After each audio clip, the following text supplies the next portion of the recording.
तो एडिटोरियल के अंदर एक आर्टिकल है ये, Sambhal and the perils of judicial. क्या होता है कि जब भी हम किसी चीज़ को एक टुकड़े में देखते हैं तो पूरी चीज़ समझ में नहीं आती, तो इसके लिए हमें क्या है, पूरी समग्रता में देखना होगा। इन्होंने जो इस आर्टिकल के अंदर क्वेश्चन उठाए हैं वो सारे किस तरह के हैं। एक बुक है, यदि आपका अवसर लगे तो पढ़ना, मैन्युफैक्चरिंग कंसेप्ट। तो वो इसी चीज़ के लिए है कि कैसे मीडिया किसी चीज़ को भी प्रमोट करती है, या जिसको आज की साधारण लैंग्वेज में हम नैरेटिव्स कहते हैं, नैरेटिव्स कैसे बनाए जाते हैं। इसमें इस आर्टिकल से मैं इत्तेफाक नहीं रखता। क्यों नहीं रखता? क्योंकि इसके अंदर अभी संभल के ऊपर जो व्यू था सुप्रीम कोर्ट का, उसको ये कह रहे हैं कि ये जो व्यू था ये सही व्यू नहीं था। क्यों नहीं था? अब इसके पीछे हम जाते हैं। यदि मान लो इस पूरी को घटनाक्रम को हम देखें तो इसके अंदर इन्होंने एक एक्ट का जिक्र कर रखा है। वो कर रखा है the places of worship special provision act 1991। तो यहाँ पर हम देखेंगे तो इसका जो इन्होंने जिक्र कर रखा है, इसका पहले इसको समझेंगे और फिर समझेंगे कि ये न्यूज़ किस तरह से मैनिपुलेटेड न्यूज़ है।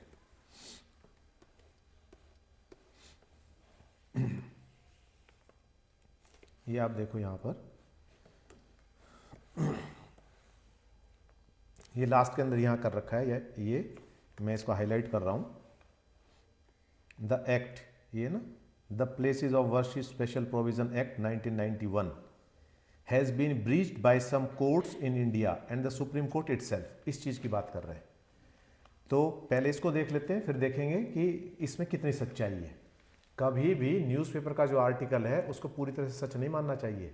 ये भी एक बायस के साथ लिखे जाते हैं, इनका भी एक मोटिव होता है। हर एक जितने भी न्यूज़पेपर हैं, जितने भी चैनल्स हैं, उनका अपना एक एजेंडा, सेट एजेंडा होता है, किसको फेवर करना है, किसको फेवर नहीं करना, और उन पर झलकता भी है। आज की तारीख में जो मैंने बुक का जिक्र किया है आपको, मैन्युफैक्चरिंग कंसेप्ट, उसके अंदर यही दे रखा है कि कहीं से फाइनेंशियल सपोर्ट मिलती है, चैनल की अपनी कोई कमाई तो होती नहीं है, तो चैनल को एडवर्टीजमेंट्स मिलती हैं, तो वहाँ उनका फेवर करना पड़ता है। कहीं सरकार से फेवर लेने पड़ते हैं, कहीं और कुछ है, तो हजारों तरह के फिल्टर्स लग जाते हैं। तो बात जब हमारे पास आती है तो वैसी नहीं होती जैसे सच्चाई होती है, उसके अंदर 10 तरह के फिल्टर लग जाते हैं। पत्रकार यदि कोई बात सही कहना भी चाह रहा है तो कई बार मैनेजमेंट उस चैनल की है, वो कहती है नहीं ये चीज़ नहीं जाननी चाहिए। कई बार और फेवर्स होते हैं, कई बार सारी चीज़ें होती हैं। तो ये सारी चीज़ें क्या कर रही हैं, उन चीज़ों को डिस्टॉर्ट कर रही है, उसके अंदर भेद पैदा कर रही हैं। तो इसलिए जब भी हम एनालाइज करें किसी भी न्यूज़ को, तो उस न्यूज़ का बेस क्या है, कहाँ से शुरू हो रही है, क्यों ये न्यूज़ आई इसके अंदर, और क्यों ये बात कह रहे हैं, इसका भी एनालिसिस होना चाहिए। तो इसलिए भी यहाँ देखते हैं कि ये क्या कह रहे हैं। तो ये कह रहे हैं कि सुप्रीम कोर्ट ने इस एक्ट का वायलेशन, ये क्या, इससे पहले एक बात और, ये कह रहे हैं कि लेजिस्लेचर का काम है कानून बनाना, और उस कानून की पालना कराना काम है सुप्रीम कोर्ट का। लेकिन यदि कानून के इत्र यदि सुप्रीम कोर्ट कुछ करती है तो वो कानून का रिगार्ड नहीं कर रही है, ये कह रहे हैं। सुप्रीम कोर्ट पीछे हट रही है, यानी कि न्यायपालिका जो है विधायी पालिका को कहीं ना कहीं पीछे धकेल रही है, उस तरह की बात कर रहे हैं। अब इसका एनालिसिस कर लेते हैं, देखते हैं क्या कहते हैं। And that challenge against the act has been kept pending before the courts for year. It is essential to take introspective and retrospective approach on the issue during the upcoming hearing on दिसंबर 12। दिसंबर 12 को इसके ऊपर जो hearing होनी है उसको लेके pressure बनाया जा रहा है, ये संभल को लेके। और सेक्शन 3 क्या कहता है, अब इस एक्ट का सेक्शन 3 क्या कहता है। Section 3 of the Place of Worship Act prevent conversion of places of worship of one religion और sect into that of different religion of sect. ये कहता है कि जो भी एक धार्मिक स्थल है, उस धार्मिक स्थल को कोई भी दूसरे धार्मिक स्थल में नहीं बदल सकता। जैसे मुस्लिम कोई दरगाह है, उसको मंदिर नहीं बनाया जा सकता, मंदिर है उसको चर्च नहीं बनाया जा सकता, चर्च है उसको गुरुद्वारा नहीं बनाया जा सकता। समझ गए आप, ये कहना चाह रहे हैं। आगे एक और सेक्शन का ये कर रहे हैं। Section 4(1) declares that the religious character of the Place of worship exist on 15th day of August 1947 shall continue to be the same as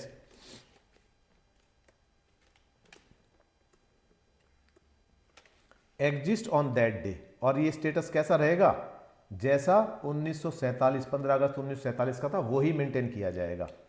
section 4(2) further clarify that the shoot proceedings with respect to the religious character of any place of worship existing on 1947 cannot be initiated or continued in the court of India, और ये courts में भी नहीं आएगा। और फिर क्या कह रहे हैं, एक इन्होंने एग्जेम्प्ट कर दिया, द एक्ट एग्जेम्प्टेड राम जन्मभूमि बाबरी मस्जिद डिस्प्यूट। और जब ये एक्ट बना तो इन्होंने कहा था राम जन्मभूमि बाबरी मस्जिद का जो डिस्प्यूट था वो इससे बाहर रहेगा, वो कोर्ट में चलता रहेगा, क्योंकि कोर्ट में पाबंदी लगा दी ना औरों को। अब इसकी डीप एनालिसिस करते हैं इसका। ये एक्ट क्यों आया, ये एक्ट आया 1991 में। इसकी जरूरत 1947 से 1991 तक क्यों नहीं पड़ी, क्योंकि जब तक कांग्रेस की गवर्नमेंट थी, और कांग्रेस की गवर्नमेंट जो जैसा राज कर रही थी। इस दौरान पिछले कुछ सालों से क्या हुआ, बीजेपी एग्जिस्टेंस में आने लगी, और बीजेपी ने एक मुद्दा उठाया। बीजेपी ने उस समय लाल कृष्ण आडवाणी ने रथ यात्रा की शुरू, और लाल कृष्ण आडवाणी की रथ यात्रा को, राम मंदिर के नाम से जो रथ यात्रा शुरू की थी, उसको बड़ा समर्थन मिलने लगा। और समर्थन मिलने लगा तो इन्होंने कहा हम बाबरी मस्जिद तक जाएंगे, ये करेंगे। तो इनके मंसूबे देखते हुए अपने पॉलिटिकल बैंक को इंटैक्ट रखने के लिए 1991 के अंदर ये एक्ट लेके आए। इसकी भूमिका पहले ही तैयार हो चुकी थी। पहले क्या, एक शाहबानो केस आया था 1985 के अंदर। 85 के अंदर उसमें क्या बोल दिया था कि मुस्लिम औरतों को मेंटेनेंस का अधिकार नहीं है। मान लो कोई मुस्लिम औरत है, उसको कोई मुस्लिम व्यक्ति, उसका जो पति है वो डिवोर्स दे देता है, तो केवल लगभग 2 महीने तक ही वो उसका खर्चा उठाएगा, बस मेंटेनेंस का। उसके बाद वो जाने, उसका काम जाने। लेकिन शाहबानो ने ये केस कहाँ डाल दिया था, ये कोर्ट में केस डाल दिया था 125 सीआरपीसी के अंदर। और वहाँ पर क्योंकि वो उसके अंदर सेक्युलर है, रिलीजियस न्यूट्रल है, तो वहाँ क्या उन्होंने कह दिया, उन्होंने कह दिया कि हमारे यहाँ कोई जाति धर्म नहीं देखी जा रही, देखना ये है कि ये औरत इसके लिए एंटाइटल है या नहीं है। और उन्होंने शाहबानो को मेंटेनेंस ग्रांट कर दी। अब यहाँ जब ये हुई तो मुसलमानों ने विद्रोह कर दिया इस चीज़ को लेके, उन्होंने भला बुरा कहना शुरू कर दिया। तो सरकार ने आनंद फानन ने, उसमें राजीव गांधी ये थे प्राइम मिनिस्टर, तो राजीव गांधी ने मुस्लिम वोट को इंटैक्ट करने के लिए एक एक्ट लिया है, वो the Muslim women maintenance act करके, ठीक है, 1986। उसके अंदर प्रोविजन डाल दी, मर्जी है ये यहाँ जाए या यहाँ जाए, एक तो ये ऑप्शन दे दिया। तो कौन जाएगा वहाँ, दोनों की रजामंदी से ही तो जाएंगे ना सीआरपीसी के अंदर, तो वहाँ तो मेंटेनेंस मिलनी है, तो इसलिए यहीं रहेंगे। तो ये जो एक्ट बनाया था, इसने इसको कहीं ना कहीं अधूरा कर दिया। किस पे आघात किया इसने, सुप्रीम कोर्ट के उस जजमेंट पे आघात किया। 2024 में सुप्रीम कोर्ट ने फिर क्लियर कर दिया इस चीज को दोबारा। तो यहां जो हुआ, तो यहां मुस्लिम की नाराजगी दूर हो गई, क्योंकि वोट बैंक की राजनीति होती है। यहां मुस्लिमों की नाराजगी थोड़ी सी दूर हुई थी, लेकिन उन्होंने देखा कि हिंदू सारे लामबंद हो रहे हैं और ये चीज कहीं ऐसा ना हो कि वोट बैंक के रूप में हो जाए, तो आनन फानन के अंदर फिर वो ये इस एक्ट को ले आए यहां। जबकि राम जन्मभूमि का मामला तो बहुत पहले से चल रहा था, आजादी से पहले भी चल रहा था वो तो जब वो चल रहा था तो 1947 की स्थिति इनको यहां करने की क्या जरूरत थी, यहां मुसलमान नाराज ना हो, उनको उनकी नाराजगी से बचने के लिए सरकार ये एक्ट लेके आ गई। लेकिन ऐसा थोड़ी है कि उन्होंने, किसी ने जाति कर रखी है तो जो हो गया वो हो गया। मान लो किसी ने मेरे घर पे कब्जा कर लिया, तो मैं क्या ये कह सकता हूं कि मेरे घर पे कब्जा कर लिया तो कर लिया। क्लास में हूँ शशांक जी, अच्छा वेरीफाई कर देता हूँ ठीक।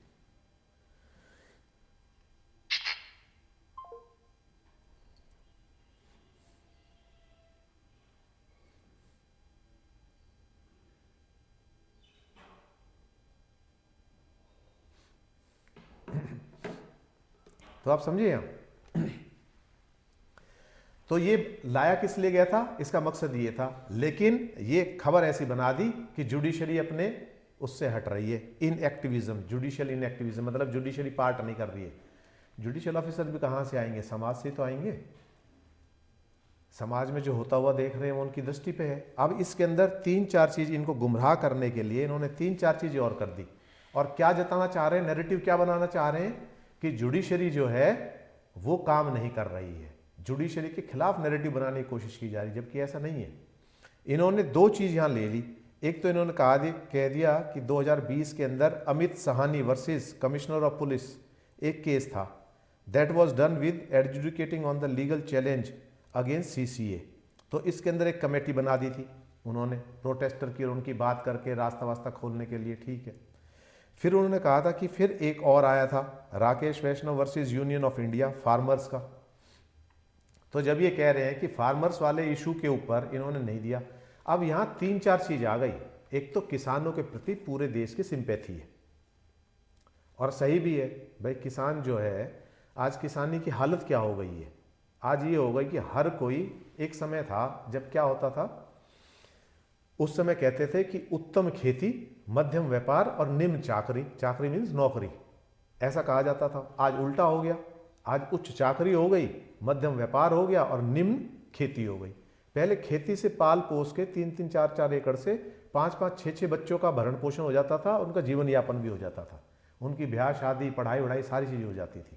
लेकिन आज क्योंकि ज़माना बदल गया, आज चीज़ें अलग परिप्रेक्ष्य में आ गई हैं, लोगों की ज़रूरतें बढ़ गई हैं, लोगों के खर्चे बढ़ गए हैं, तो इस हिसाब से वो पूर्ति नहीं हो रही, इनकम उसकी बढ़ी नहीं है। उस इनकम को बढ़ाने के लिए सरकार ने कुछ साधन खोजे थे इन एक्ट के रूप के अंदर, लेकिन उन एक्ट के ऊपर राजनीति कर दी गई और उन पर वार्ता करने की बजाय, कोई अच्छा रास्ता खोजने की बजाय, उनके अंदर कुछ और चीज़ जो भी छोटी मोटी कमी थी उसको दूर करने की बजाय आउटराइटली उनको रिजेक्ट कर दिया गया पॉलिटिकल मोटिव से। अब सरकार के पास कोई रास्ता नहीं था। सरकार ने ये मन बना लिया था किसी भी कीमत पर किसानों पर अत्याचार नहीं होगा, कोई गोली नहीं चलेगी, कोई लाठीचार्ज नहीं होगा। उन्होंने उनको परमिशन दे दी, भाई आराम से बैठे रहो।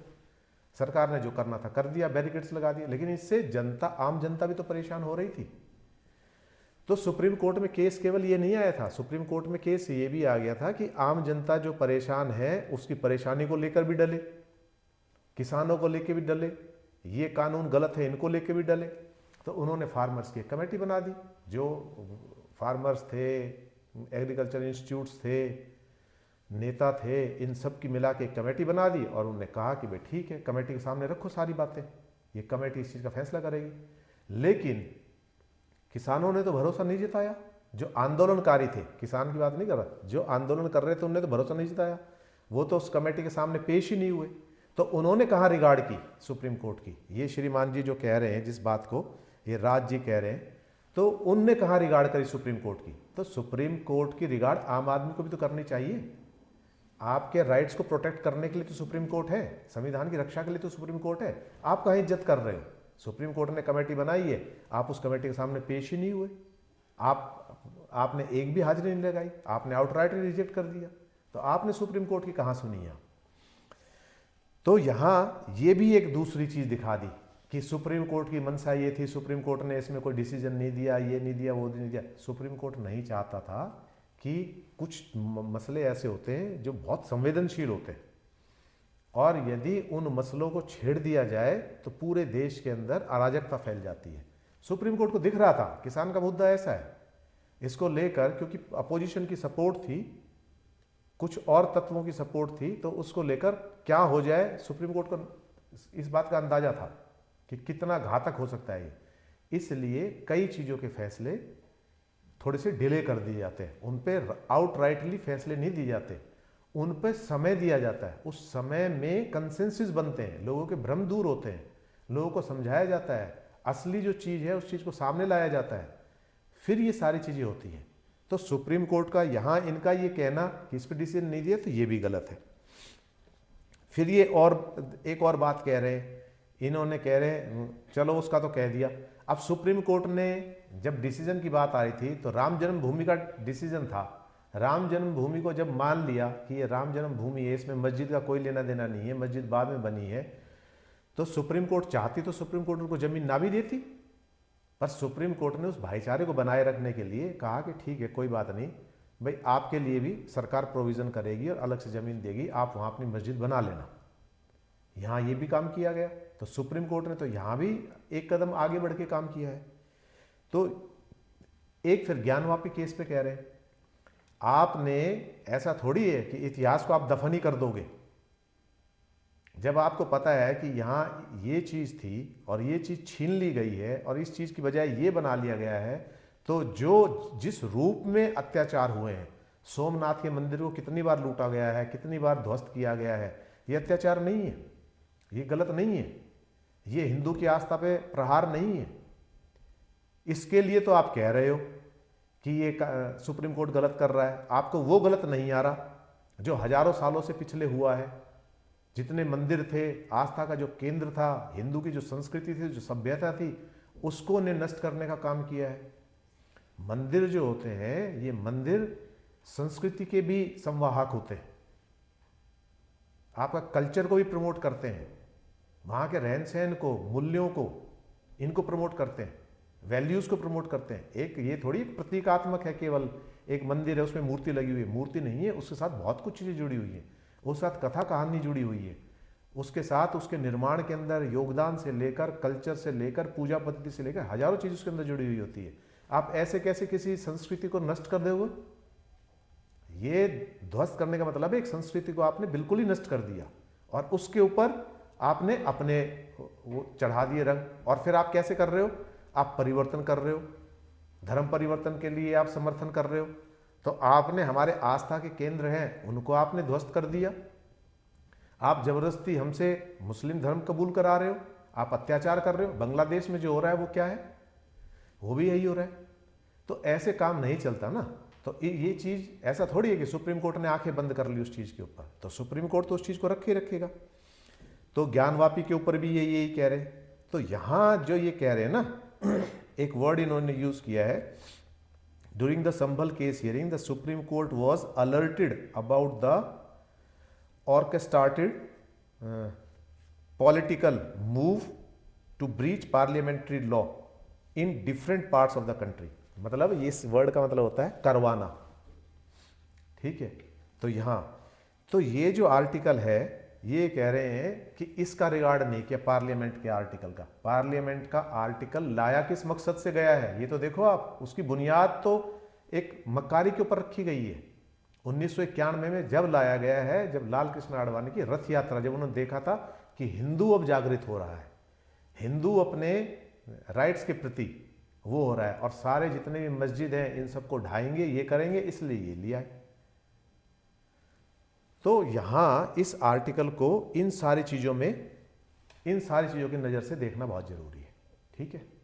तो आप जब पढ़ोगे तो आप अपना जो निष्कर्ष है वो आप निकालना अपनी बुद्धि से, ठीक है। इसके अलावा एक और है, यहाँ एक आर्टिकल और ले लेते हैं, उसके बारे में ज़्यादा डिटेल में बात नहीं करूँगा मैं सिर्फ दो तीन पॉइंट्स बताऊँगा, वो आपने देखना है।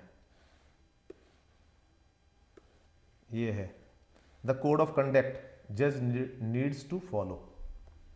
ये आप पढ़ लेना। इसके अंदर एक जस्टिस यादव हैं, उन्होंने, शेखर यादव हैं, उन्होंने कहीं हिंदू परिषद के उसके अंदर कोई भाषण दे दिया था।